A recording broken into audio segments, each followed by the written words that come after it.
Hi, welcome. This is Health Matters with me, Dishen Kumar, and we are here again talking to my guest today, Dr Swee Kheng, who is the Senior Fellow, Health Systems and Policies, University Malaya. Thank you, Doctor, for joining us today. Pleasure to be here. For people who constantly watch the show, realize that you've actually been on a lot, and we have actually been talking a lot. I love talking to you about a lot of different topics, a lot of different issues on healthcare. We talked about doctors, we talked about healthcare financing. We're here, I want to actually sit down and talk to you about healthcare, but for the marginalized communities in Malaysia. So, what is the situation currently now? What are these communities getting from the government or getting from NGOs and things like that currently in Malaysia? Dishen, perhaps I'll start with a bit of a story. I spent 6 years working with refugees in Malaysia. They're refugees from Myanmar and from Aceh. I've also got some experience working in Nepal and in Cambodia after disasters in those countries. Pretty extensive experience, but I feel that the experience is nothing compared to the amount of need that's out there, Dishen. Marginalized communities in Malaysia, first we have to define them, and almost anybody can be considered a marginalized community, but let's begin with the obvious. Malaysians, marginalized community, urban poor is one of them. And in the urban poor, it's not just the B40, but people who are actually homeless. There are homeless people in Kuala Lumpur. I've been to soup kitchens in Kuala Lumpur run by organizations such as Pertiwi, who delivered short clinics for them. And the numbers are actually quite staggering. We don't know the numbers because they're not really published and it's very difficult to document them. But let's begin with urban poor, including homeless. That's marginalized.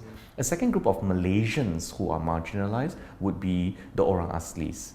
There are approximately 160, 180,000 Orang Aslis in Malaysia. The tragedies of Kampong Koh recently is only one symptom of a chronic problem. The problem has been there for a long time. That's the second group of marginalized people. We can talk a third group of marginalized Malaysians, our fellow citizens, those people who are addicted to drugs, those people with perhaps living with HIV, those mothers who have abandoned their babies or orphan children. All these are considered marginalized communities as well. Those are the Malaysians. There are also many non-Malaysians, non-citizens, but living within our borders, our brothers and sisters in humanity, if you allow me to say this, the refugees in Malaysia. The UNHCR High Commissioner for Refugees in Malaysia, I think estimates about 200,000 refugees legally carded in Malaysia, so they have UNHCR papers, and they come from various countries. They could be Afghanistan, they could be Syria, a lot of them come from Myanmar, the Rohingya Muslims, for example. That's a third group, another group rather, of non-Malaysians who are also marginalized. Migrants, we've got about 2 million legal migrants in Malaysia. Their healthcare, in some way, they have insurance, they can access healthcare because their employer pays for them. Some estimates are 8 million or 6 million or so undocumented migrants in Malaysia. And then we can talk about the stateless people in Sabah, the stateless people in Sarawak, for example. That come at the border of Indonesia and the border of the Philippines. They could be Bajau, they could be Malaysians, but for some reason or another, they're born stateless. And that's it. It seems like we've covered about 10, 12 million, 15 million people, human beings, Malaysians and non-Malaysians, and this could be considered marginalized. Okay. So, let's start off with the Malaysians, first of all. So, both of us as Malaysians, we have access to healthcare. But how is that different for marginalized communities, Malaysians who are in these marginalized communities? Let's take the urban poor, for example, and we'll have to talk here about access to healthcare in a few different ways.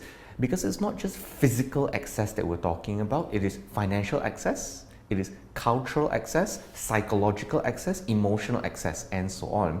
We can build a clinic, and we have built clinics smack in the middle of town, within 1 kilometer of where they are, the urban poor, for example, but they don't access this because of fear of being judged, for example. They don't access this because they have no money even to pay the 1 ringgit. Even if they pay the 1 ringgit, and even if they fill up the form, for example, to get whatever financial assistance that they need, they might not be able to access full financial assistance because there are some medicines that they have to pay for themselves. Another reason for access could be shame, as in I don't want handouts and I want to be considered an independent person to have dignity and control over my health. There are many reasons why, and we could speak endlessly about them, and this is just for the urban poor, and that's why they don't access healthcare, and that's different from you and I.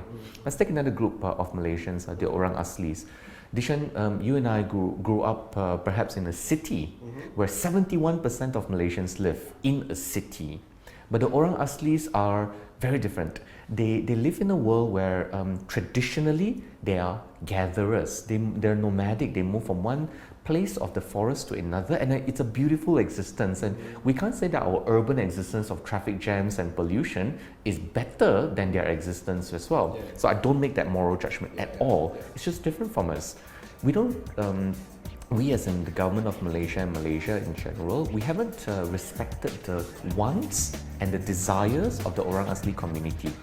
We build a health post for them, which is different from a klinik kesihatan.